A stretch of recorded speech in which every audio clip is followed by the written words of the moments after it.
ऐसी member ID जिसके अंदर कंट्रीब्यूशन जमा था उसे भी डी लिंक करने का ऑप्शन दे दिया है। फाइनली काफी लोग इसका पिछले 1 साल से वेट कर रहे थे, लेकिन अब जाके ये ऑप्शन ईपीएफओ पोर्टल पे आ गया है। अब आप ऐसी मेंबर आईडी जिसके अंदर कंट्रीब्यूशन जमा है वो भी डी लिंक कर सकते हैं।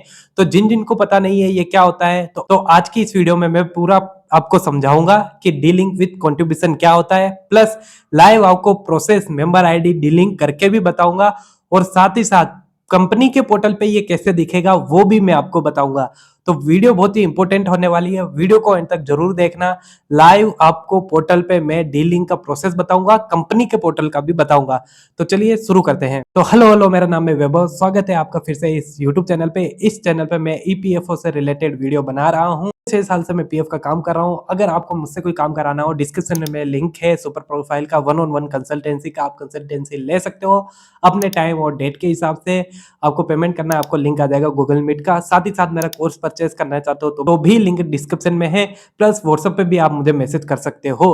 तो चलिए वीडियो की तरफ बढ़ते हैं। तो सबसे पहले हम बात कर लेते हैं कंट्रीब्यूशन वाली मेंबर आईडी को डीलिंक करना होता क्या है। तो देखो होता क्या है, कभी कभी एम्प्लॉय कंपनी में ज्वाइन करता था और ज्वाइन करने के बाद वहां पे नौकरी नहीं करता था, तो कंपनियां क्या करती थी, उनकी मेंबर आईडी बना देती थी। लेकिन इसमें दिक्कत क्या आती है, आप full and final settlement last ID से कर सकते हो। और भी पीएफ ऑफिस जब क्लेम करते थे मेंबर तो उनको रिजेक्ट कर देता था, कहता था कि आपकी आईडी बनी हुई है, इसमें पैसे जमा नहीं है, क्यों नहीं जमा है, क्लियरिफिकेशन लेके आओ।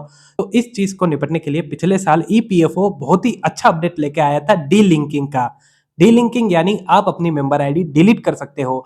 तो ये काफी अच्छा ऑप्शन था। तो इसमें ऐसे मेंबर जिनका पैसा जमा नहीं था और फर्जी आईडी बन गई थी, या फिर ज्वाइन किया था वहां पे नौकरी नहीं करी, तो उनकी आईडी डीलिंक हो रही थी। तो पिछले साल से अभी तक मैंने ऐसे सैकड़ों केस सोल्व कराए हैं जिसमें पहले मेंबर को दिक्कत आ रही थी, लेकिन अब ये ऑप्शन आने के बाद मेंबर की आईडी डीलिंक करो और आसानी से फॉर्म भर सकते थे। लेकिन एक स्टेप और आगे बढ़ते हुए कुछ मेंबर ऐसे थे जिनके मेंबर आईडी में पैसा जमा था, लेकिन वो उन्हें डीलिंक करवानी थी। तो ऐसे मेंबर कौन से हैं? अब आप सोच रहे होंगे कि पैसा जमा है फिर डीलिंग क्यों करानी है। तो जो ये नॉर्मल जनता होती है, जो डेली वर्क करती है, जो अनस्किल होती है या सेमी स्किल होती है, उनको ये प्रॉब्लम नहीं आती है।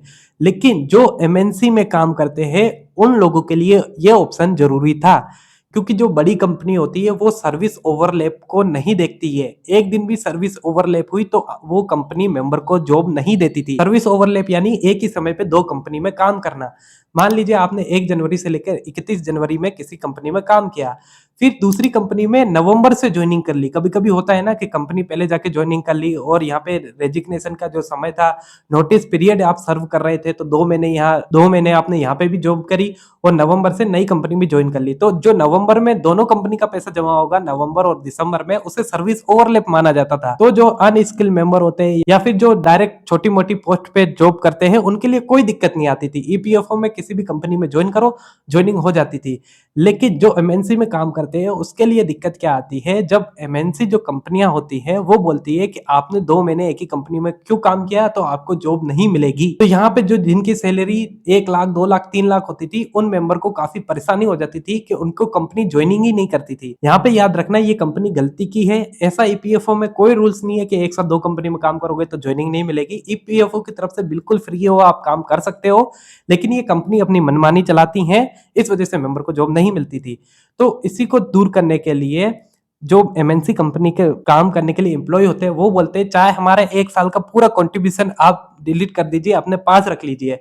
कितना कंट्रीब्यूशन होगा, 10,000 20,000, आप उसे रख लीजिए, हमें वो पैसा नहीं चाहिए, लेकिन ये आईडी डिलीट कर दीजिए। तो ये था डीलिंग विद कंट्रीब्यूशन वाली मेंबर आईडी का कॉन्सेप्ट। तो इन मेंबर को ये डीलिंग का ऑप्शन चाहिए था। यहाँ पर ईपीएफओ ये कहता है कि हम जो भी ये सर्विस ओवरलैप का इशू है इसे दूर करने के लिए डी लिंक नहीं लाए हैं। हम तो जो मेंबर जेन्युइन 1-2 महीने का पैसा जमा है और वो उस कंपनी में काम नहीं कर रहे थे उनके डी लिंक का ऑप्शन लाए हैं। लेकिन मैं आपको कहता हूं पहले तो बिल्कुल ऑप्शन ही नहीं था, अब आपके पास ये ऑप्शन आ गया है। पहले ये रिक्वेस्ट कंपनी में जाएगी, फिर पीएफ ऑफिस में जाएगी, तो आप कंपनी में जाके डीलिंग पे पहले अप्रूव कराएंगे, देन पीएफ ऑफिस में जाके आप करवा सकते हैं। कैसे करवा सकते हैं वो आप खुद ही समझदार हैं। पहले ऑप्शन नहीं था, अब ऑप्शन आ गया है। तो अब मैं आपको बता देता हूं कि ये प्रोसेस करना कैसे है। सबसे पहले ईपीएफओ के मेंबर होम साइट पे आपको लॉगिन कर लेना है। आपके सामने ये लेआउट आएगा, आपको यहाँ पे सर्विस हिस्ट्री पे क्लिक करना है। सर्विस हिस्ट्री पे क्लिक करते ही आपके सामने सारी मेंबर आईडी आ जाएगी। याद रखिए पहली मेंबर आईडी कभी डिलिंक नहीं होगी, चाहे उसमें पैसा जमा हो या ना हो। यहाँ पे आप देख सकते हो 2 मेंबर आईडी है, सेकंड मेंबर आईडी को हम डिलिंक करेंगे तो उस पे क्लिक करेंगे। डिलिंक पे क्लिक करते ही आपके सामने कुछ ऐसा ऑप्शन आ जाएगा। ऊपर देखिए एक लाइन लिखी हुई आ रही है कि इस मेंबर आईडी में कंट्रीब्यूशन भी जमा है प्लस क्लेम भी किया हुआ है, तो इस आईडी की डिलिंक की रिक्वेस्ट पहले कंपनी में जाएगी देन पीएफ ऑफिस में जाएगी। तो यहाँ पे आप ध्यान रखिएगा कि जिन जिन मेंबर आईडी में पैसा जमा है उनकी रिक्वेस्ट पहले कंपनी में जाएगी, फिर पीएफ ऑफिस में जाएगी, फिर वो आईडी डिलिंक होगी, और जिनमें नहीं है वो आईडी डायरेक्ट डिलिंक हो रही है। तो हमें यहाँ पे नीचे देखिए एक ऑप्शन दिख रहा है, यहाँ पे क्लिक करना है। यहाँ पे 2 ऑप्शन मांगे जा रहे हैं। एक में कहा जा रहा है कि इस कंपनी में हमने कभी ज्वाइन ही नहीं किया था, ये गलत पैसा जमा करा दिया गया है, और दूसरे ऑप्शन में कहा गया है कि हमने कंपनी ज्वाइन की थी पर कभी काम नहीं किया था। तो आप हमेशा सेकंड ऑप्शन ही चूज करना, क्योंकि फर्स्ट वाले में दिक्कत होती है बाद में। सेकंड पे क्लिक करेंगे और यहाँ पे डबल क्लिक करेंगे, यहाँ पे भी, देन गेट ओटीपी पे क्लिक करेंगे। ओटीपी आएगा, ओटीपी फिल करेंगे। यहाँ पे आप देख सकते हैं लिखा हुआ है कि आपकी लिंक की रिक्वेस्ट लग गई है। अब यहाँ पे आप देख सकते हैं ये रिक्वेस्ट अभी कंपनी में पेंडिंग है। कंपनी जब अप्रूव करेगी तो इस जगह स्टेटस आ जाएगा पेंडिंग विद पीएफ ऑफिस, और जैसे पीएफ ऑफिस अप्रूव करेगा ये रिक्वेस्ट जो है आपकी मेंबर आईडी है डिलीट हो जाएगी। तो ये था मेंबर होम के पोर्टल से। अब मैं आपको बता देता हूँ कंपनी को ये कैसे दिखाई देगा। तो कंपनी के पोर्टल पे लॉगिन करेंगे, कंपनी को ऐसा ऑप्शन दिखाई देगा। आप मेंबर्स पे क्लिक करेंगे, सबसे नीचे न्यू ऑप्शन आया है डीलिंक का, इस पे क्लिक करेंगे। अब यहाँ देख सकते हो कंपनी को इस प्रकार का डैशबोर्ड दिखाई देगा। यहाँ पर कंपनी आपका क्लेम भी देख सकती है, कंट्रीब्यूशन भी देख सकती है, प्लस ये अप्रूव करने का ऑप्शन है। जैसे ही अप्रूव करेगी आपकी रिक्वेस्ट पीएफ ऑफिस चली जाएगी। तो ये थी पूरी वीडियो जिसमें मैंने आपको बताया डीलिंग विद कंट्रीब्यूशन क्या होता है, प्लस लाइव बताया कि डीलिंग कैसे करते हैं और कंपनी को ये रिक्वेस्ट कैसे दिखती है। तो कैसी लगी ये वीडियो मुझे कमेंट में जरूर बताना। मुझसे कोई काम कराना चाहते हो लिंक डिस्क्रिप्शन में है, व्हाट्सएप पे भी मैसेज कर सकते हो, कोर्स भी परचेस कर सकते हो। ऐसी वीडियो के लिए मेरे चैनल को जरूर सब्सक्राइब कर लेना। मिलते हैं अगले वीडियो में, तब तक के लिए बाय।